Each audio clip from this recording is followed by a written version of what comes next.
Salut à toi, j'espère que tu vas bien. Alors comme hier, j'utilise le dictaphone que j'ai acheté. J'étais pas très content des résultats que j'ai eu dans le podcast d'hier. Il y avait quelques grésillements, quelques trucs. Donc je préfère continuer à faire des tests encore dans un environnement un peu safe plutôt que de tester ça ailleurs. Bref, là au moins je suis chez moi, je peux tout contrôler. Tu me diras, j'ai pas encore vu les réactions par rapport à ça. J'ai pas vu ton avis par rapport au son du micro. Je sais qu'il est forcément beaucoup moins bon que celui que j'utilise habituellement, mais bon, encore une fois, c'est pour utiliser ce micro quand je suis en déplacement.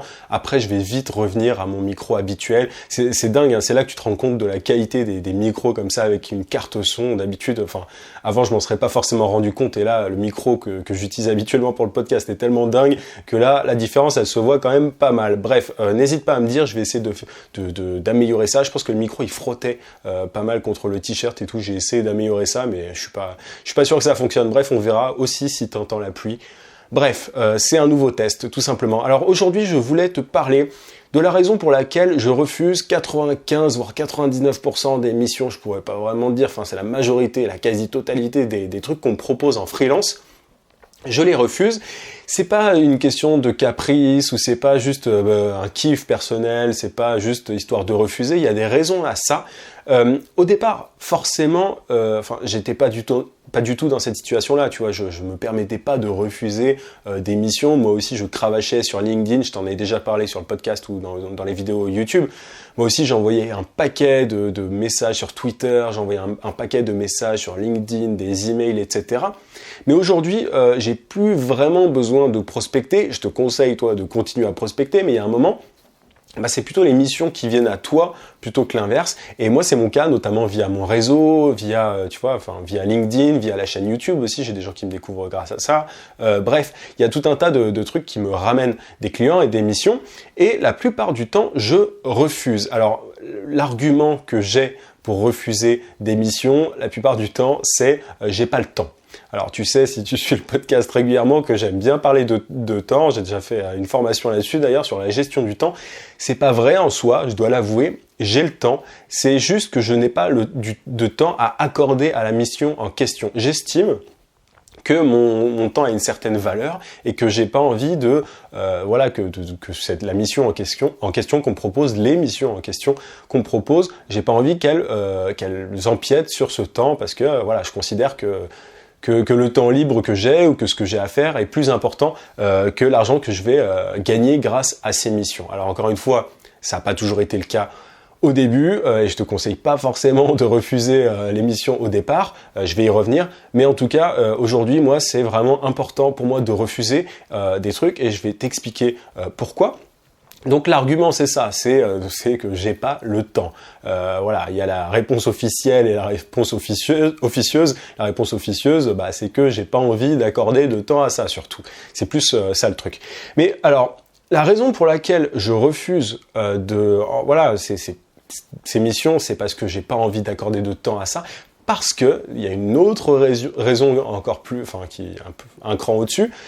C'est cette raison, c'est que j'ai une vision. C'est-à-dire que je pourrais m'amuser à accepter tout le boulot, accepter toutes les missions qu'on me propose et continuer à constamment travailler, mais ça me réduirait à un simple salarié. Ça me réduirait à quelqu'un qui fait 8 heures de boulot non-stop et qui gagnerait très bien sa vie si j'acceptais tout ce qu'on me proposait. Je gagnerais, mais je sais pas, beaucoup d'argent. Mais c'est pas la vision que j'ai. C'est pas la vie que je veux avoir. En fait, c'est un choix de vie. Je refuse 95 voire 99% des missions qu'on me propose parce que j'ai envie d'avoir du temps pour moi, d'avoir du temps pour faire les choses que j'aime. Et j'ai pas envie de cravacher. En fait, la plupart des freelances au départ, ils acceptent un peu tout. Je pense que c'est normal parce que il faut se faire un réseau, il faut se faire un carnet d'adresses. Bref, il faut un peu, comme je te disais, il faut cravacher au début. Mais après, il y a beaucoup de gens qui, ils ont des clients idéaux, entre autres. Ils ont envie de travailler avec, je sais pas moi, j'entends pas mal de gens qui veulent bosser avec des boutiques bio ou des startups cool. Ils ont cette idée-là. Donc des clients avec qui ils rêveraient de travailler. Et au fur et à mesure, en fait, vu qu'ils acceptent un petit peu tout, vu qu'ils acceptent tous les boulots qu'on leur donne, ils ont de moins en moins de temps pour eux, et notamment pour prospecter et trouver les clients de leurs rêves. En gros, ils acceptent vraiment tout ce qui passe, et du coup, ils se rendent compte que ok, ils gagnent leur vie, ils sont notamment, pour certains, totalement indépendants, mais le gros désavantage, c'est qu'ils ont plus de temps pour eux, ils sont en train ils peuvent pas travailler avec les boîtes avec qui ils rêveraient de travailler, et ils ont parfois même pas de week-end. Et ça, moi, c'est vraiment le truc auquel j'ai voulu échapper assez rapidement, et c'est aussi pour ça que je te conseille en général d'avoir peu de clients mais qui payent bien et qui te payent régulièrement. Pour moi, c'est beaucoup mieux que d'avoir 40 clients durant le mois qui t'emmerdent tout le temps, tu vois, et qui te payent des cacahuètes. Il y a plein de gens qui baissent leur prix et qui du coup sont obligés d'avoir un paquet de clients pour pouvoir en vivre. Ils y arrivent, mais au final, ils ont absolument plus de temps pour eux. Et c'est pour ça que je te conseille d'avoir quelques clients qui te payent bien, et comme ça, tu as du temps pour toi. Mais pour avoir ces quelques clients qui payent bien, tu peux pas tout accepter. Parce que si tu acceptes tout, tu peux plus prospecter. Et en fait, c'est un cercle vicieux. J'espère que je suis clair. Mais si tu acceptes absolument tout, tu vas plus du tout avoir de temps pour cibler, pour réseauter, en fait, pour avoir des discussions avec des clients intéressants. Tu vas être pris vraiment dans ce cercle vicieux, et tu choisiras plus tes clients. Tu seras obligé de prendre ce qui passe, parce que c'est comme ça. Tu vas vraiment te faire avoir. Et donc, pour moi, la raison pour laquelle il faut refuser, pas tout de suite, encore une fois, il faut pas le faire au départ. Je veux absolument pas que tu... Et encore, moi je l'ai fait assez vite, mais ça n'a pas toujours été très intelligent de ma part, j'ai eu un peu de chance aussi, mais il faut pas tout accepter à terme. Une fois que tu commences à avoir quelques clients intéressants, il faut pas tout accepter, et il faut garder ça en tête. Qu'est-ce que tu veux comme mode de vie, quel style de vie tu veux? On parlait il y a pas longtemps du fait d'être freelance nomade. Être freelance nomade, tu peux l'être dans certaines conditions, si tu as quelques clients qui payent bien et régulièrement, mais si tu as tout le temps plein de petits clients, c'est pas possible. Et c'est la majorité, malheureusement, en freelancing, les petits clients, c'est quand même la majorité des clients qui viennent vers toi. Tu vois, si t'es inscrit sur les plateformes pour freelance, si t'es sur LinkedIn, et encore sur LinkedIn, moi j'ai des clients de bien meilleure qualité que ça, mais la plupart du temps, les freelances, ils s'inscrivent sur les plateformes pour freelance, du style Malte, l'ancien Upwork, etc. Après, d'ailleurs, j'ai eu il y a quelques temps quelqu'un qui me disait « Ouais, mais j'arrive à en vivre, moi. » Oui, très bien, mais tu as sans doute beaucoup plus besoin d'un volume de clients important que moi, pour le coup, parce que, je vais pas forcément creuser là-dessus, mais... Du coup, ils sont assaillis de petits clients, et à force de ils disent oui à l'un, oui à l'autre, pour pouvoir en vivre. Et le problème, c'est que si tu as plein de petits clients, le risque, c'est aussi de mal faire ton boulot. C'est du coup de pas fidéliser des clients, sur le long terme, et d'avoir plein de petits clients pour des one-shot.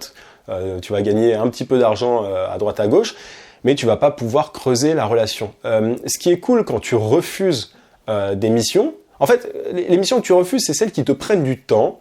J'avais fait une vidéo sur les clients vampires, un podcast sur les clients vampires. Il faut que tu repères ces clients vampires. Et c'est ceux-là qu'il faut que tu refuses. C'est les missions de ces clients vampires qu'il faut que tu refuses. Et parce que c'est ceux qui te sucent le sang. Tu vois, c'est ceux qui te prennent le plus d'énergie. Et si, avec l'expérience, tu vas te rendre compte qu'il y a quand même des clients intéressants, qui vont venir vers toi ou que tu vas rencontrer, et c'est eux avec qui tu dois absolument travailler et sur qui tu dois vraiment te concentrer. Il faut que tu prennes 80% de ton énergie et que tu les mettes sur ces 20%, c'est 1% de clients d'ailleurs, parce que c'est vraiment une minorité de clients, mais il faut que tu mettes la majorité de ton énergie sur ces quelques clients qui existent et non pas sur tous les autres qui te prennent ton temps. Ceux qui te prennent ton temps de manière vraiment, il y en a qui abusent, tu vois. Ce qu'il faut que tu fasses, c'est simplement, tu torches le truc. Désolé de parler comme ça, mais à partir du moment où ils veulent un boulot rapide et bâclé et te payer une misère, si tu veux l'accepter, vas-y, je te le conseille pas sur le long terme, mais fais-le, et derrière, par contre, tu torches le boulot. C'est pas avec eux qu'il faut que tu te prennes la tête. Et il y a beaucoup trop de freelances qui se prennent la tête avec ces petits clients. Et c'est pas possible, parce que derrière, tu vas pas pouvoir être aussi libre que tu aurais voulu l'être. À long terme, tu vas faire partie de ces freelances qui vont travailler 8 heures par jour et qui n'auront même plus de week-end. Et je suis sûr que c'est pas la raison pour laquelle tu es devenu freelance. ou que tu as envie de devenir freelance, et pourtant c'est le risque. C'est le risque parce que, il y a un moment, tu vois, on se laisse un peu engrainer, on se laisse aller, on se dit, oh tiens, il y a un premier client, c'est cool. Au départ, c'est Noël, tu vois, dans certains cas. C'est pas le cas de tout le monde, attention. Je dis pas que quand t'es freelance, quand tu te lances, tout le monde te propose des missions. Mais pour certains cas, pour les personnes qui ont un réseau, qui sont, tu vois, par exemple, dans le milieu des agences, moi, c'était mon cas, il y a des gens qui viennent te proposer des missions, c'est assez cool, et t'as l'impression que c'est Noël. Et le problème, c'est que c'est justement ça, c'est ta perception du truc, c'est que tu dis, ah mais c'est cool, je vais accepter, je vais me faire plein de fric et tout, c'est cool, je vais pouvoir bien démarrer. Et le problème, c'est que tu acceptes, et à la fin, tu sais plus dire non. Et il faut apprendre à dire non. Moi, on m'a parfois reproché, tu vois, on m'a déjà dit, ah t'abuses, tu dis non à tout. Bah ouais, mais parce que je sais où est-ce que je veux aller. Je veux pas être un freelance qui galère, je veux pas être un freelance précaire, je ne le suis pas aujourd'hui grâce à ça. Tu vois, si aujourd'hui j'ai mon après-midi de libre, c'est grâce à ça. C'est pas parce que j'ai accepté toutes les missions qu'on me proposait dès le début. J'ai rencontré énormément de types de clients différents, j'en ai vu un paquet, hein. Honnêtement, je peux te le dire, de la boîte de production au mec qui monte sa start-up tout seul, enfin, j'ai tout vu, j'ai tout testé, enfin, j'exagère un peu peut-être, j'ai pas tout vu, mais j'ai quand même bossé avec plein de boîtes, de la personne qui n'a pas de fric à celle qui en a des millions. Donc, c'est une question tu les repères au fur et à mesure, en fait. Ça se voit au fur et à mesure. Mais même si tu te lances, je te le disais tout à l'heure, mais quand tu te lances, il faut que tu acceptes, voilà, tu vas pas refuser 95% des missions, mais sois quand même, je sais même plus comment on dit en français, mais sois picky, enfin choisis un peu tes missions quand même au départ, essaye de repérer les clients intéressants et les clients vampires dès le début, parce que c'est un truc qui va vraiment te servir par la suite. C'est un truc qui va te servir parce que tu vas pouvoir éviter de perdre énormément de temps. Même aujourd'hui, des fois, moi, ça m'amuse de tester certains clients. Quand j'ai jamais bossé avec un client, ou un secteur, tu vois, un certain type de client, un certain secteur, ça m'amuse des fois de tester juste pour voir à quoi ça ressemble, comment est le client, est-ce que ça m'intéresse, etc. Je fais des espèces de crash tests parce que justement, je peux voir, j'ai le temps aujourd'hui de tester des trucs, mais je teste quand j'en ai envie.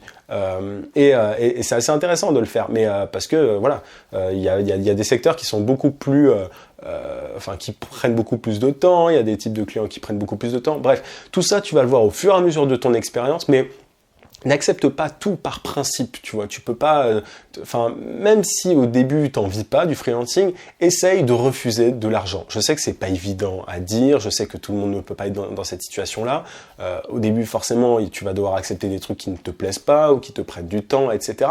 Mais si tu as envie d'arriver à ce stade de freelance où tu peux voyager, où tu peux avoir du temps pour toi, voilà, moi il pleut là, je vais pas me promener, mais tu vois, où tu peux avoir du temps pour toi, il faut savoir refuser des trucs et vraiment essayer d'avoir quelques clients qui te payent bien, sans dépendre de ces clients-là. Il faut trouver l'équilibre en fait entre le nombre de clients et le salaire. Et une fois que tu as trouvé cet équilibre-là, tu es super bien. Tu vois, n'est pas 40 clients qui te payent peu ou un client qui te paye super bien. J'avais fait une formation moi là-dessus sur le fait de trouver un client idéal, mais je conseillais quand même à terme de trouver plusieurs clients idéaux. Parce que si tu n'en as qu'un, il suffit qu'il refuse de travailler avec toi le mois suivant pour que tu te retrouves sur le carreau, tu vois. Donc, essaye de trouver cet équilibre-là.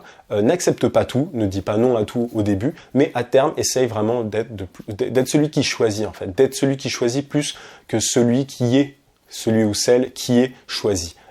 Et là, tu comprendras que tu es en position de force et que t'as atteint un certain niveau en tant que freelance qui est quand même super agréable et qui est, je pense, la raison pour laquelle les gens comme toi veulent devenir freelance. Et en tout cas, moi, ça a été mon cas. Je voulais pas, tu vois, ça sert à rien de passer de salarié qui travaille toute la journée et qui pense à son boulot le week-end à freelance qui fait encore pire. Tu vois, moi, le week-end, je déconnecte. Tu vois, je travaille très peu et encore quand je travaille, je me rends même pas compte que c'est du boulot. Donc voilà un petit peu ce que je pouvais te dire aujourd'hui. Voilà, 95 ou 99% des missions en freelance, je les refuse. Je pourrais pas te dire exactement combien, tu vois, mais c'est-à-dire que ça dépend des périodes. Parfois, j'ai envie de tester des trucs, parfois pas. Et évidemment, dans l'eau, il y a de très bons clients avec qui c'est super intéressant de bosser. Et c'est avec eux que je prends vraiment de plaisir. Et c'est un peu ça le but. C'est de prendre du plaisir en travaillant quand on devient freelance. Bref, j'espère que ce podcast t'a plu. Je te rappelle que tu peux télécharger ma formation vidéo gratuite pour trouver des clients rapidement en freelance. Tu as le lien en description. Et si tu es sur YouTube, tu peux cliquer sur le i aussi. N'oublie pas que tu peux mettre un gros pouce et t'abonner à la chaîne, encore une fois, sur YouTube. Et si tu es sur le podcast, tu peux laisser une review sur iTunes ou un like sur SoundCloud. Je te dis à demain 18h comme d'habitude. En attendant, n'oublie pas, vie sans limite. À plus.